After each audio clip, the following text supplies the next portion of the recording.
So, Tiffany, one, I appreciate you for joining me today.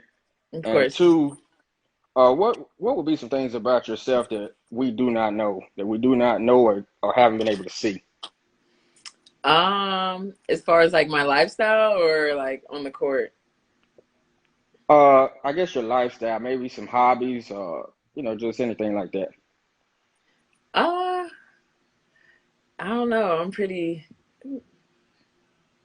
I don't know. I mean, I guess I like to shop a lot. I like self care, manicure, pedicure type of stuff when I'm not playing and stuff. So that's probably like the biggest thing, which I'm sure people could tell about me.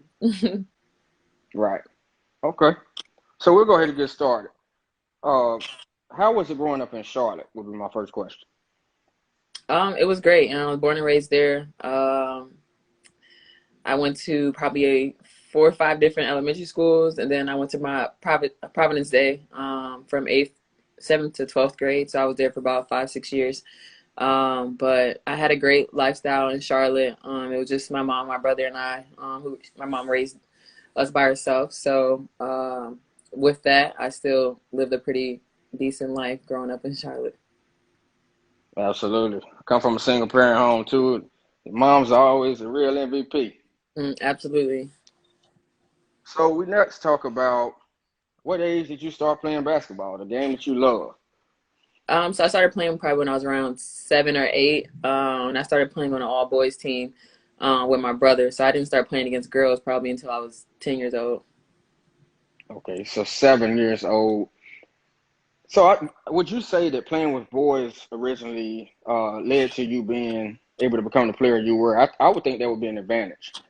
Yeah, I mean, I think I just was naturally a tomboy growing up. Always wanted to be with the boys, hang out with the guys, and just did anything that my brother did. So I just kind of followed him around. I was that little annoying sister that kind of just wanted to do what he did. But I actually gained a love for the game of basketball along the way. So So how much older than you is he? he's only 2.5 years older than me. 2.5 years. So we were Okay. close in age. So I felt like I should have been a part of his group. Right, that's close enough. Yeah. So did you play any other sports?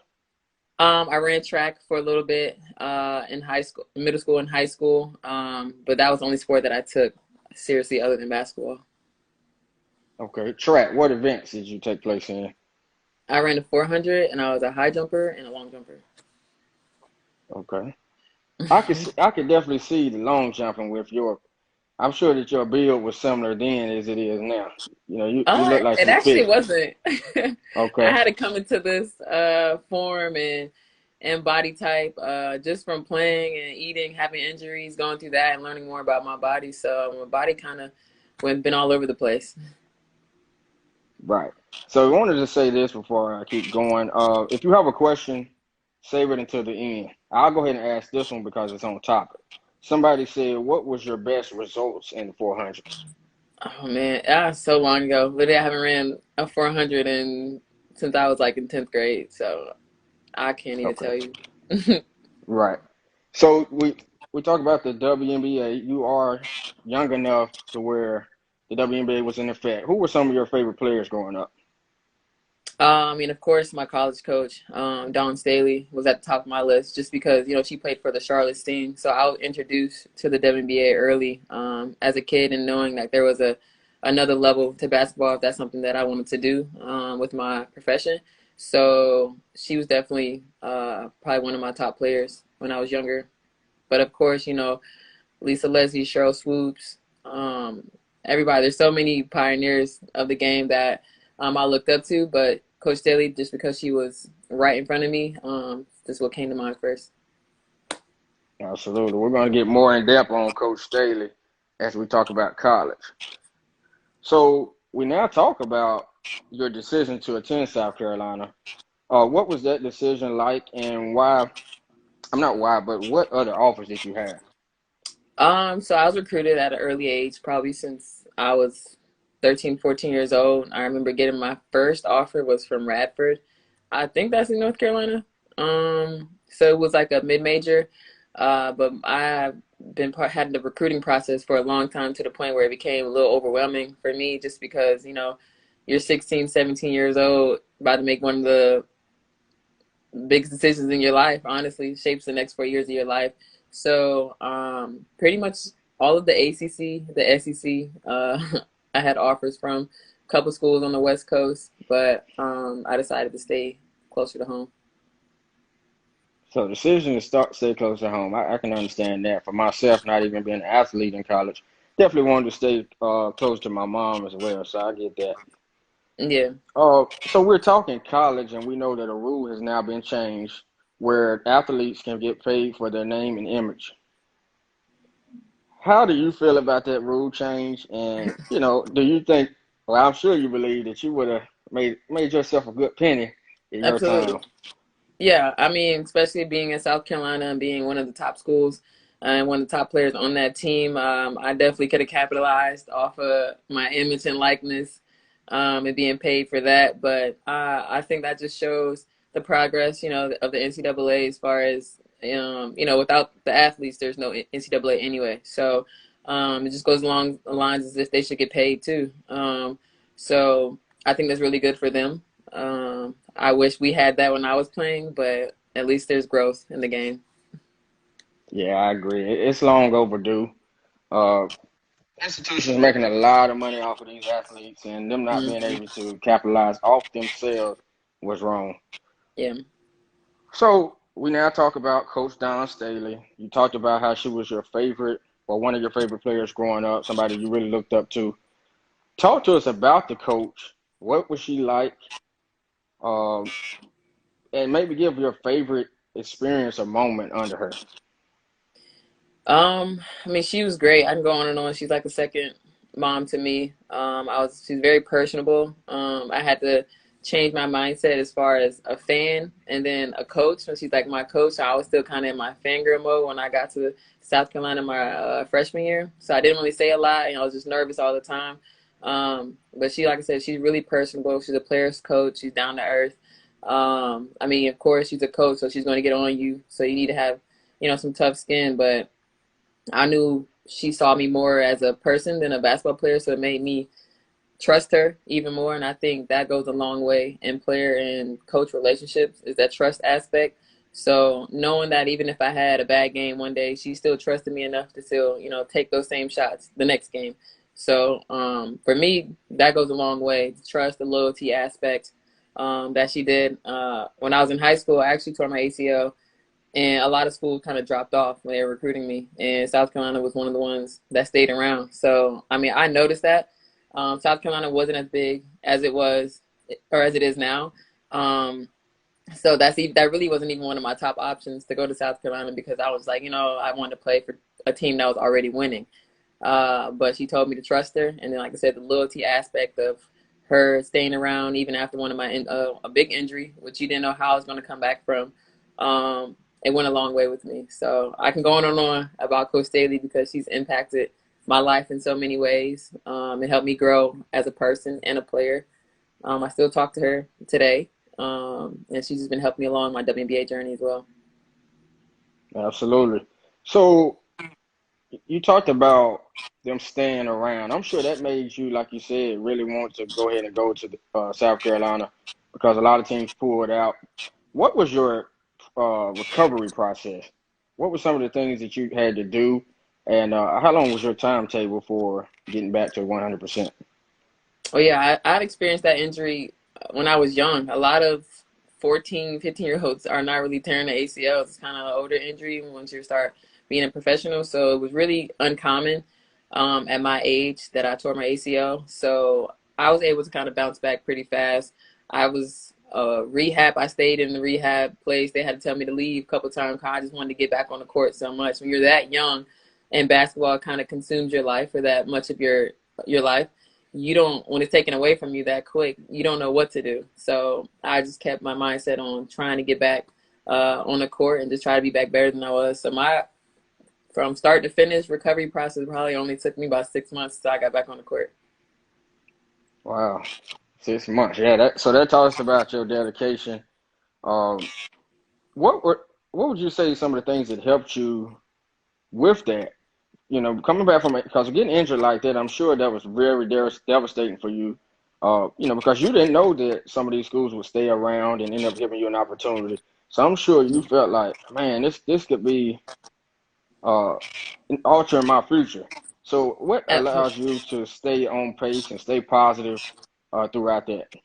Yeah, absolutely. Like when you're, like I said, when you're that young, you don't really know anything other than basketball. So I didn't know how my recruiting process was gonna go after this. I just knew I had to not really focus on that and focus on my own recovery and my own process, and then just if schools dropped off and whoever stayed around and who I felt comfortable with and trusted me, would have to prove them wrong on like I recovered from my injury. So uh, I think I just had a great support group around me, my friends, my mom, of course, her seeing me going from smiling every day to barely even wanting to talk because I'm just so upset about my injury.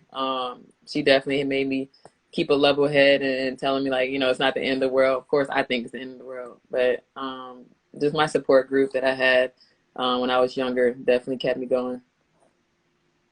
Got it. So you were a two-time SEC Player of the Year at South Carolina. That's big time production. Which one would you say was more gratifying for you? Because when we talk about like NBA players, WNBA, whatever it is, a lot of times people sometimes say that first championship was the most gratifying. For you winning that award twice, which one would you say made you more excited, I guess? Yeah. For me, it probably would be my first one. Just because I'm on a stacked team at South Carolina. Like we have great players from start to finish. We're playing in some of the best competition. So it came. I had no idea that I would win it. Literally, when they told me, I thought they were joking. So that's why I just felt, gratifying knowing that now I'm getting recognition because South Carolina didn't get a lot of recognition nationally until myself and my other teammates came and changed the program around.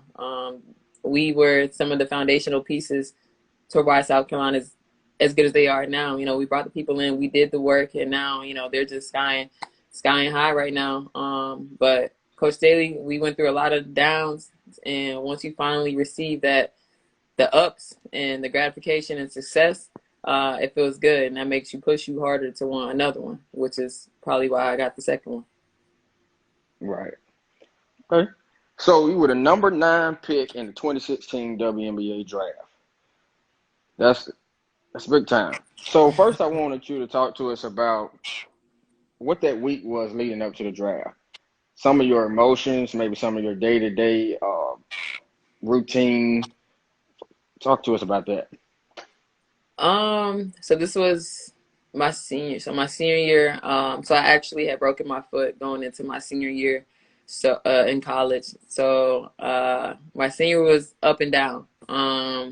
Just because I'm still trying to recover from an injury, knowing that I have a whole another part of my life that's coming up. So that's in the back of my head. But like I said, my actual season, my senior year at South Carolina, it wasn't the best, and it wasn't what I've showed in previous years. But thankfully, that was enough to like prove to them that I deserve, still to be drafted in the first round. But it came quick. Like once we lost in the Sweet 16, so it was an early exit for us my senior year. So I kind of had a little bit of time to be upset, but also I knew what was coming and what I wanted to continue to do with my life, which was keep playing basketball. So I knew the draft was coming. They invited me to the draft. So I mean, those next couple of days was kind of just getting ready for that, finding what I wanted to wear, my hair, all of that, and just fly out to New York and get ready. All right. So yeah, so talk us through that. Talk us through that game day, not game day, but draft day fit. How did you Mm. come up with what you were going to wear then? Because we know that you are a fashionista. We're going to get into the WNBA fits. But talk to us about how you came up with what you were going to wear to the WNBA draft. Well, actually, I went to school for retail, so I'm a retail management major. So I kind of have an eye for just clothes, and I love just going in stores, looking at the mannequins, looking how things are put together. I like fashion, style. Everyone has their own style.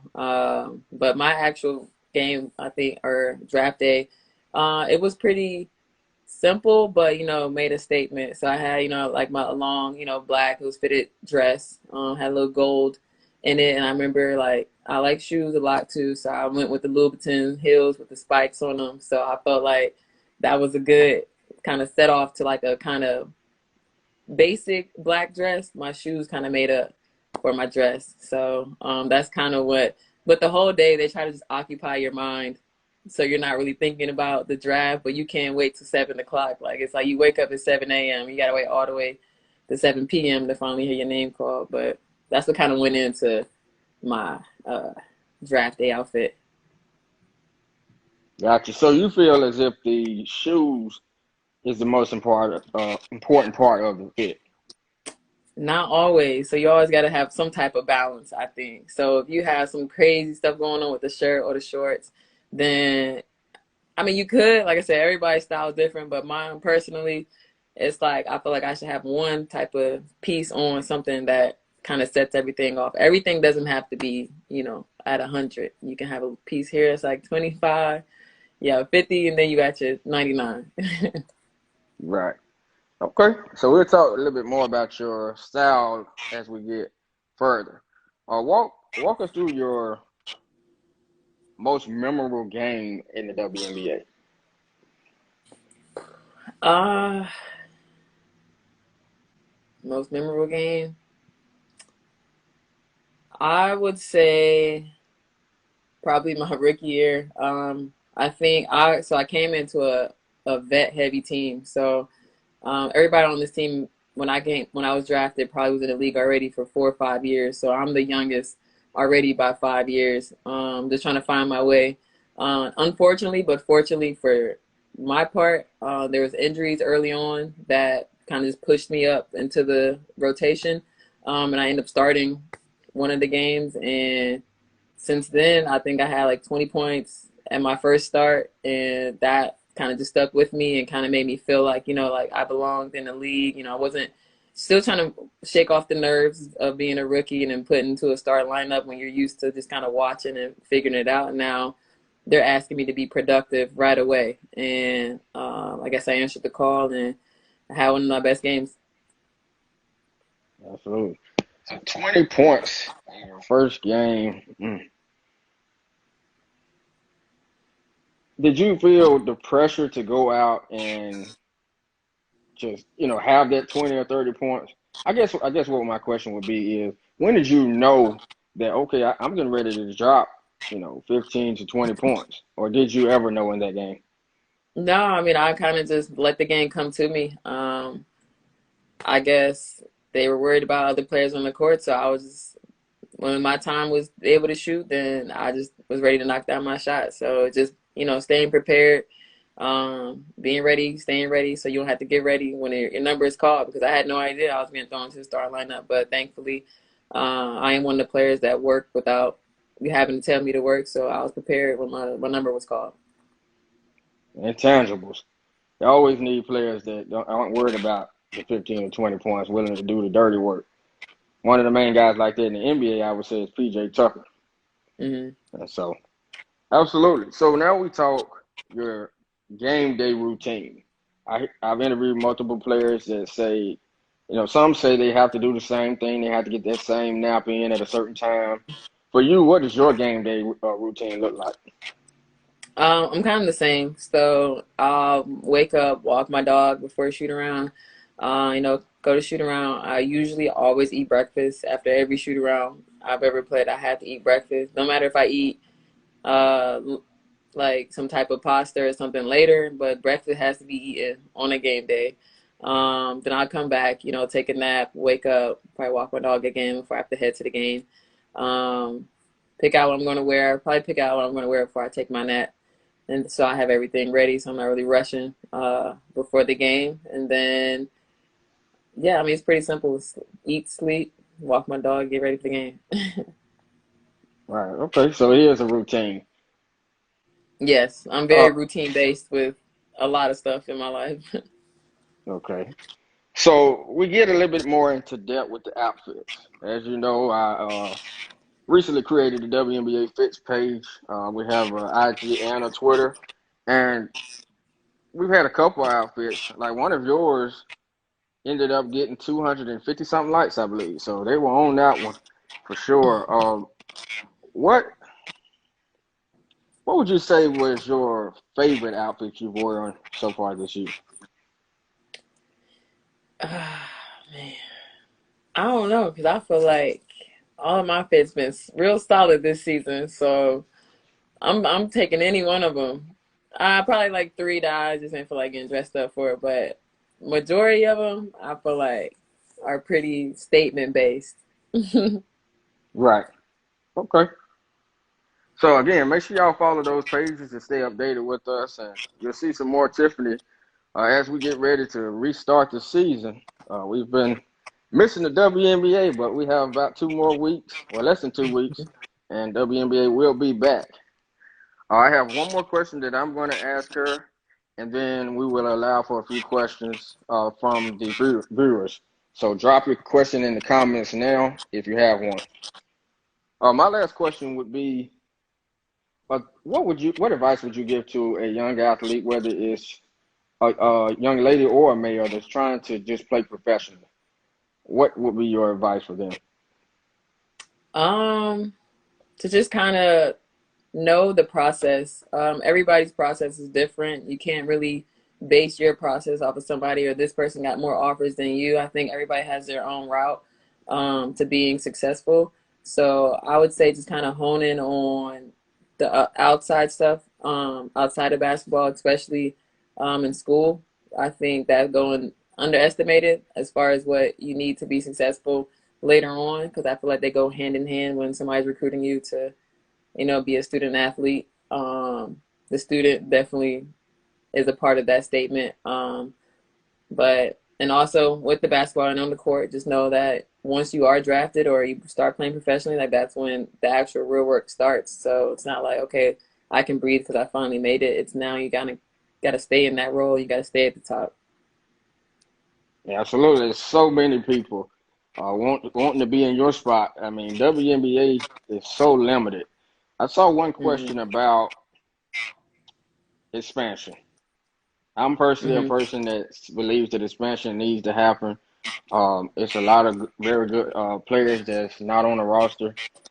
So they said, what is your opinion about Charlotte potentially getting a WNBA team? I'm all for it. Like what you said with the expansion, Charlotte came up in that group of cities that they wanted to expand to. Just because we used to have the Charlotte Stings. Like I said, I miss there being opportunities for younger players in Charlotte, younger girls being able to see a WNBA game. Like now, the closest we have to Charlotte is Atlanta, but to bring a team back to Charlotte, I think would do great for the city and for the game of basketball. Absolutely. There's a question that makes me laugh. I don't know if you'll feel the same way. Is she single? I'm not. There you have it. She's not. Next question would be, what's your favorite place to vacation? Well, we're playing year round. I don't really have a lot of time to take a vacation, but the places I've been to is just in Mexico, different cities in Mexico. Okay, Mexico. Uh, Best thing about Indiana and the team. The best thing about Indiana,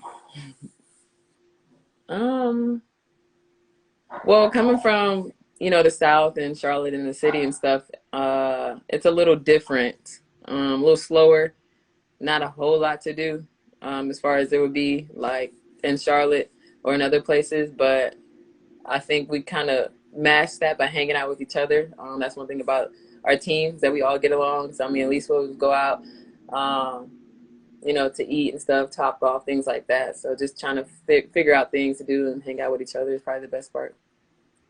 Okay. What was your reaction when you heard the bad news about Kobe Bryant? I think I was overseas when I heard the news. I was devastated. Of course, Kobe is a legend, to everywhere, to everybody, everywhere. And he's impacted people's lives that he don't even know. So, and just for the game of basketball, I think he's done so much. And his support of the WNBA, his daughter, we were very involved. with them, and appreciated all the support that he gave us. So hearing of him passing was not a good feeling. I think it hit everybody's heartstrings across the world when that happened. Okay.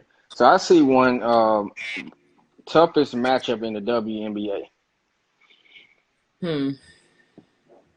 When probably back when Maya was playing, like I said, I was a rookie, and that was one of my matchups. And then from the next 2 years, just happened to guard her. I think she's going to go down clearly as one of the best players to ever play in the WNBA. If she doesn't ever return, she's still one of the best players to me ever. And having that opportunity to guard her, there was a respect level that you just have to give, because it's like some of those things you can guard, or at least I could. Right. Maya was special. Yeah, it's just crazy. And so one of the other questions I wanted to ask, I just thought about it, was your favorite arena outside of the Fever to play in? Hmm. Probably Vegas. Vegas. Do you have a reason? Just the atmosphere. I mean, you're in Vegas, so you're getting all types of people that just want to come watch basketball or just need something to do to pass time. So I just think it's well put together there. The arena's really nice. It's set up well, so I think I like Vegas. Okay. Do you and the Mississippi State girls ever talk about your college games?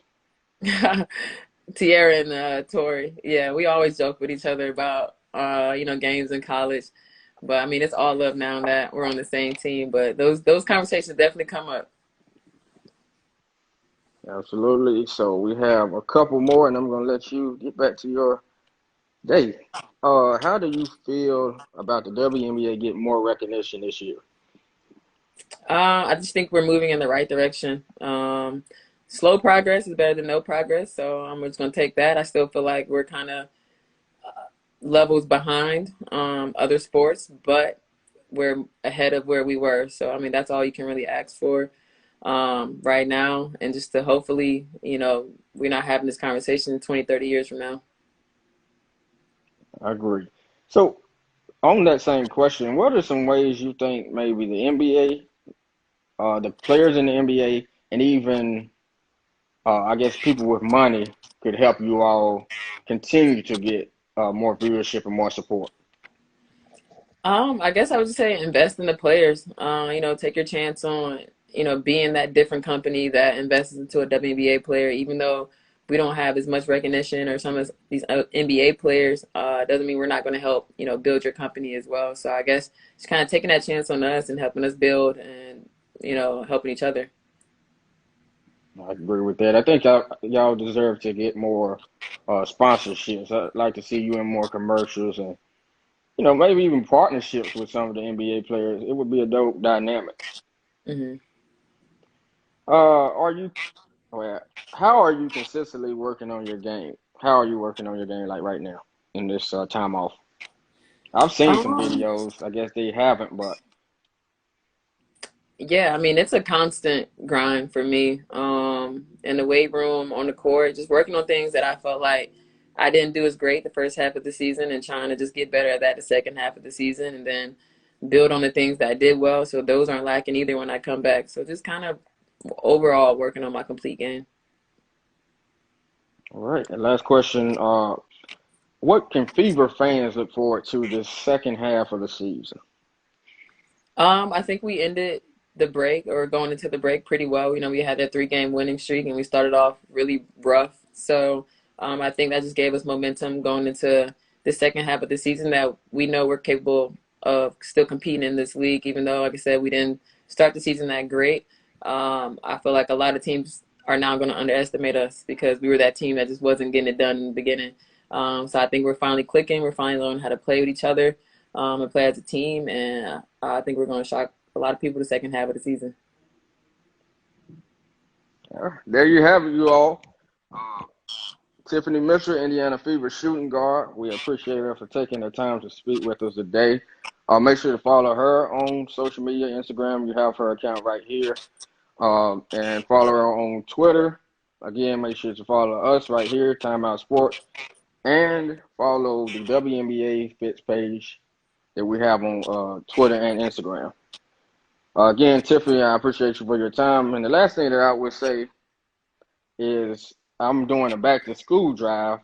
Time I switch back to school drive. So anybody that is interested in, maybe donating supplies or a monetary donation, or even just sharing it, would be greatly appreciated. Tiffany, again, I thank you for your time, and I look forward to seeing you back on the court in about 2 weeks. Thank you. I appreciate you having me.